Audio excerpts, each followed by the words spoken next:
Do you believe in free speech? Do you believe that people should be judged by their character, not their skin color? Do you believe in freedom of religion? If you believe these things, you're probably not a progressive.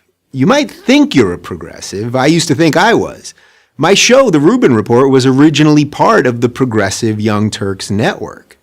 Progressives struck me as liberals, but louder. Progressives were the nice guys. They looked out for the little guy. They cared about women and minorities. They embraced change. In short, who wouldn't want to be a progressive? But over the last couple of years, the meaning of the word progressive has changed. Progressives used to say, I may disagree with what you say, but I'll fight to the death for your right to say it. Not anymore. Banning speakers whose opinions you don't agree with from college campuses, that's not progressive. Prohibiting any words not approved of as politically correct, that's not progressive. Putting trigger warnings on books, movies, music, anything that might offend people, that's not progressive either. All of this has led me to believe that much of the left is no longer progressive, but regressive. This is one of the reasons I've spent so much time on my show talking about the regressive left. This regressive ideology doesn't judge people as individuals, but as a collective. If you're black or female or Muslim or Hispanic or member of any other minority group, you're judged differently than the most evil of all things, a white Christian male. The regressive left ranks minority groups in a pecking order to compete in a kind of oppression Olympics. Gold medal goes to the most offended. Martin Luther King Jr.'s dream that his children would be judged by their character and not their skin color was a liberal idea, but these days it's not a progressive ideal. And what about religious freedom, the idea that no one else can tell you what you have to believe? Surely progressives still support that basic right. Well, not so much.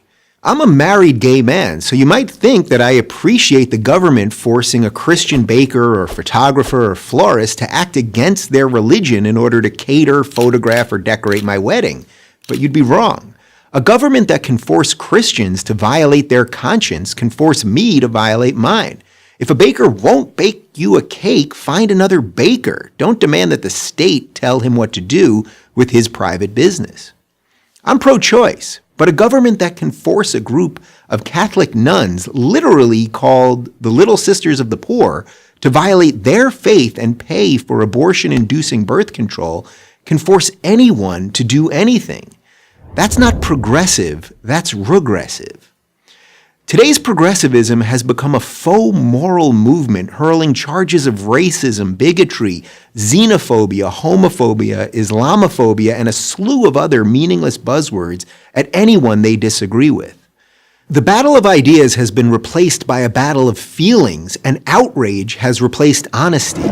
Diversity reigns supreme as long as it's not that pesky diversity of thought. This isn't the recipe for a free society, it's a recipe for authoritarianism.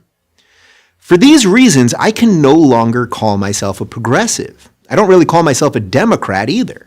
I'm a classical liberal, a free thinker, and as much as I don't like to admit it, defending my liberal values has suddenly become a conservative position.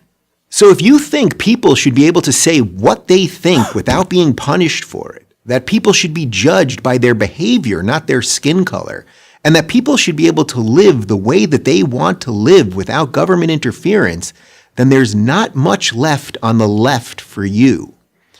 I'll keep trying to explain that to progressives until I'm totally left out. I'm Dave Rubin of The Rubin Report for Prager University.